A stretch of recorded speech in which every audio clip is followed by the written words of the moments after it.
Hello, everyone, and welcome back to Learning with Jelly. So, today is day 8 of our 30-day SQL challenge. You have passed a week. Congratulations. Today, we are going to talk about the where clause within the select statement on how we can actually filter data. So, let's look at the agenda for today. So, there are a lot of topics going on today. We are going to learn how to filter based off of one condition. We are going to learn how to filter our data based off of two or more conditions. Then we are going to discuss what logical operators are and how you can use those to filter data. We're also going to look at comparison operators for the same reason. The keyword in, because you can filter data by using a list. And we are going to talk a little bit about what we call regular expressions and the like operator, and then hop right into SQLite. Now, if you are new to the 30-day challenge, welcome. The whole goal is to learn beginner to intermediate SQL skills, preferably straight. I know consistency is tough, but you got this. In order to do SQL projects and land an entry level data role. So I have two resources on my screen. On the left hand side is the topic list, where is a Word document for supplemental resources as well as links to the video. If you do not want to look at the document every day, hit the notification bell. That way you'll be notified when there's a new video.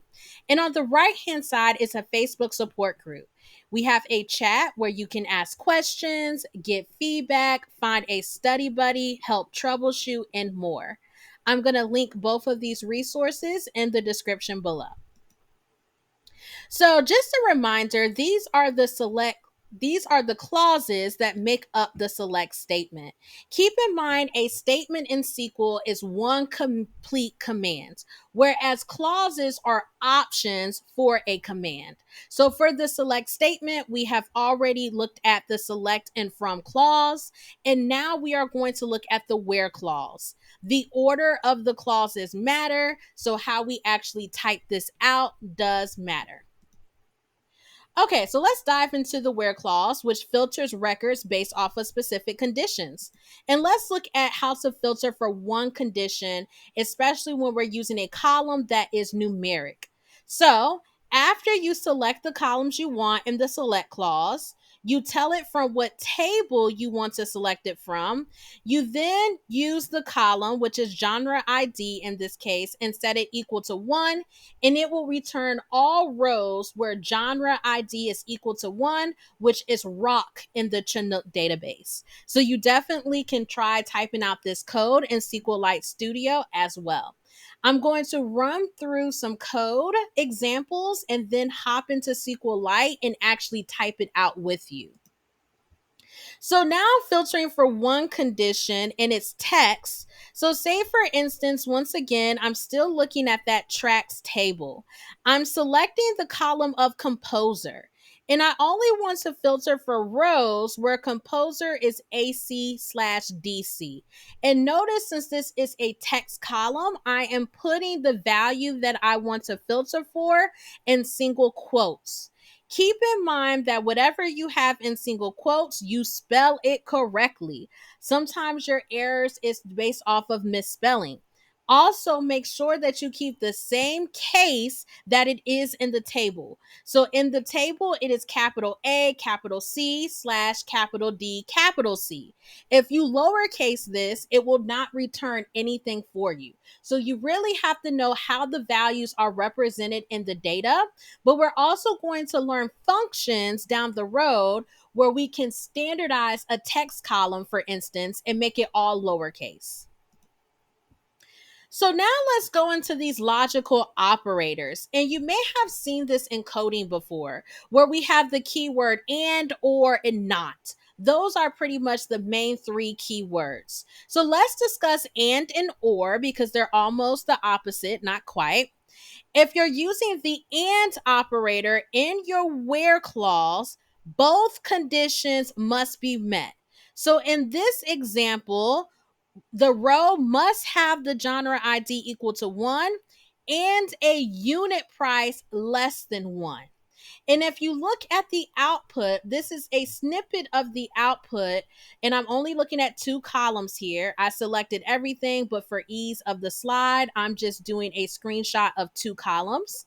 I see that every row meets both conditions: one, less than one, less than one, less than one.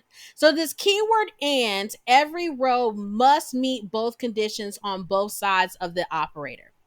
Whereas or, every row can meet one or more of the conditions. So in this case, you either need to have genre ID of one, or you need to have greater than 300,000 milliseconds. So in this case, my genre ID is one for these two, but the milliseconds is not greater than 300,000. It's still going to return these two rows because it meets at least one of the conditions.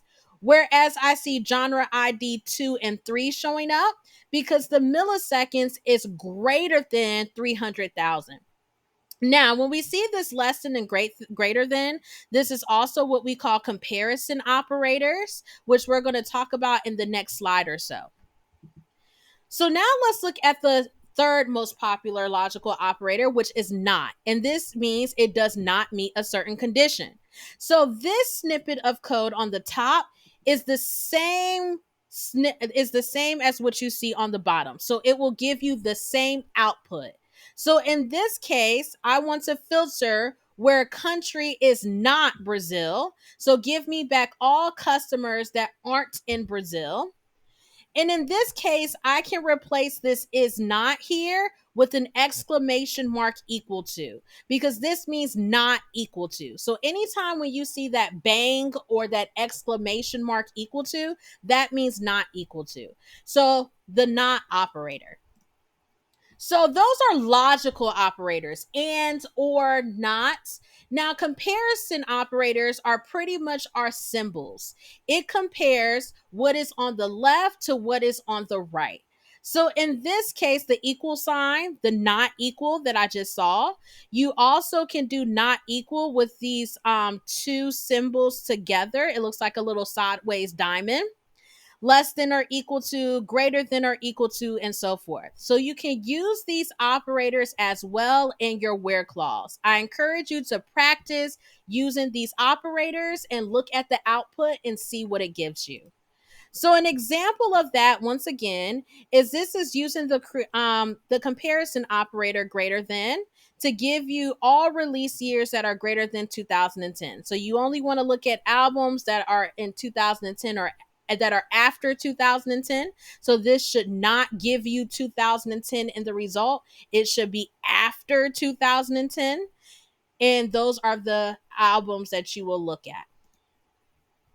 All right, so the the in keyword allows you to filter based off of a list of values, and this list is surrounded by parentheses. So in this case, we have look for my customers, where the city is in New York. This is text, city is text, so every value gets its own set of parentheses. New York, comma, Los Angeles, comma, Chicago. So this in keyword allows us to filter based off of anything that we put inside of those parentheses. The like operator, and this is going to be our last operator before we actually go into SQLite Studio. Like allows basic pattern matching using wildcards. Give me something back like this. It doesn't have to be exact, it just has to be like. So there are two main symbols that you should know. The percent sign will match any sequence of characters. The underscore would match a single character. So in this case, I'm in the tracks table and I want to get out any tracks that have a name like Zeppelin. Now, this percent on either side means there could be any amount of letters that come before the Z and any amount of letters or characters that come after the Z. It also includes white spaces. So in this case, if there was Led Zeppelin, it will return. If it was L. Zeppelin, it will return. If it was L. Zeppelin Sr., it will return in the output. So give me something that matches this pattern. And notice that it is also in single quotes since it is matching based off of text. This is normally when you use the like operator, is when you want to match text. Okay, so now let's practice into SQLite Studio. I know that was a whole ton. Okay.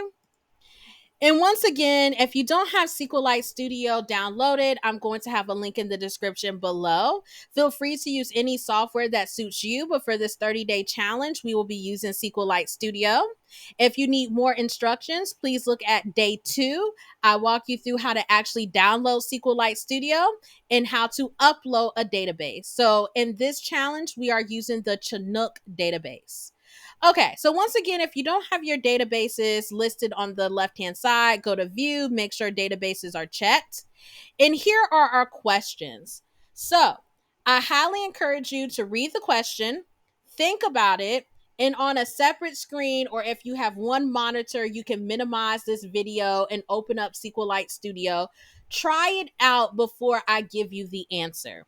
So the first question here is filter for all customers in Prague.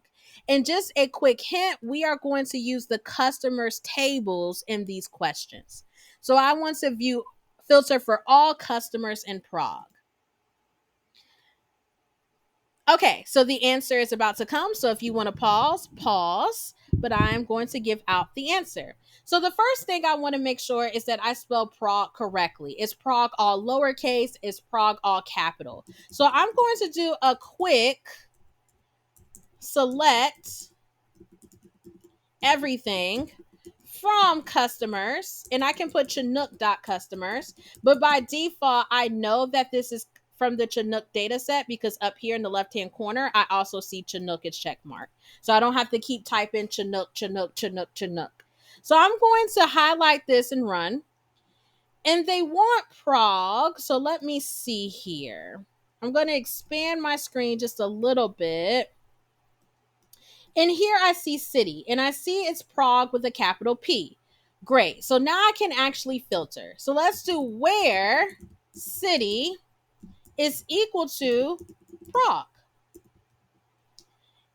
And now when I run this, I should only see Prague in the actual output. And I only have 2 customers in Prague.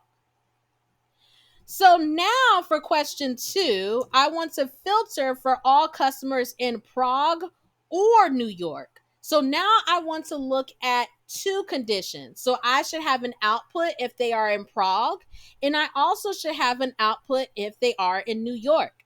So pause the video if you have to. Now I'm going to go through the answer. So select, and once again, I'm going to select everything for simplicity purposes, but in future videos, I'm going to actually want you to return specific columns. So definitely start practicing that. So from customers, where city is equal to Prague, or city is equal to New York. And I know that New York is 2 separate words in proper case. So now let me run this, and I get 3 customers now. Michelle Brooks has been added to my output because they are in New York. So the output only has to meet one of these criteria since I'm using an OR. So my next question, filter for all customers who do not have a missing fax number. So I only want to return customers that have a fax number filled out. So I'm going to do select everything. Pause if you want to try this on your own. From customers where fax is not null. So this is something that we didn't see in the deck. But if you were to Google or use documentation, which I highly recommend that you start using documentation and really start investigating new things, you would know that I can filter for things that are not null by saying is not null. And if I look at my facts, all of the facts should be filled in, which is 12 records. I see that right here where it says total rows 12. And if I wanted to filter for records that is null, what keyword do you think we take out? The not. So maybe I want to contact customers that are missing a fax number. So in this case, if I run this, I see that I have 47 customers, since I see that in total rows loaded, that do not have a fax number. All right, question 4. Filter for customers in the following states: NY, CA, WI, TX. And I can see right here in the output that I currently have that the state column is only taking 2 letters. This is why you always want to look at your data, because maybe the state column actually has the complete name written out. So now let's do the select. Keep in mind, pause if you need to. We're still selecting everything from now. Select everything from customers where state is in, and I'm going to say New York, comma, CA, comma, WI, comma, and TX. So say for instance, I don't need the is, we're state in, sorry. So I want to return where customers are in these 4 states. Say for instance, I have a manager that is above these 4 states. They need a report. So I only want to give them insights about their own customers. So the last question that we'll do together is filter for customers who have the word Yahoo anywhere in their email. So Yahoo could be in the front. Yahoo could be after 10 characters. Yahoo could be after 5 characters, because I want to make sure that the customers who are using Yahoo mail service is actually getting my marketing emails. So as you're doing these questions, think of certain use cases you could do in the industry. I love doing that. So we're going to select everything from customers where email, and I'm going to say is like, it could be like, no, I think it's like, where email like, I always want to add the is because that's how we talk. Where email is like percent sign, Yahoo, percent sign. So match Yahoo anywhere in that email string. So let's go ahead and run this. And now I see that I'm getting Yahoo, all of my customers, which is 18, who has Yahoo Mail. Okay, so that was very fun filtering the data. So now we have some take-home practice for those who have requested it. Feel free to do this take-home practice. Join the Facebook chat in the link below so you can find a study buddy, share your solutions, or ask questions about the practice. But for practice, you are using the invoices table. You want to filter for total bills more than 10.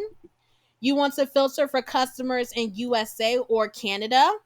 And you want to filter for all addresses that may contain street, capital S, lowercase t, R-E-E-T. So now let's hop real back to our closing screen. Thank you all so much for tuning in with Learning and Jelly with Jelly. This has been a fun experience. Please, please, please like, comment, subscribe. That's how people get access to the video. It shows me that you appreciate my content. I thank you greatly. In the link below is a link to my Etsy shop for you to get some data merch to wear at interviews or conferences. And you also can buy me a coffee. Thank you, and I'll see you on day 9.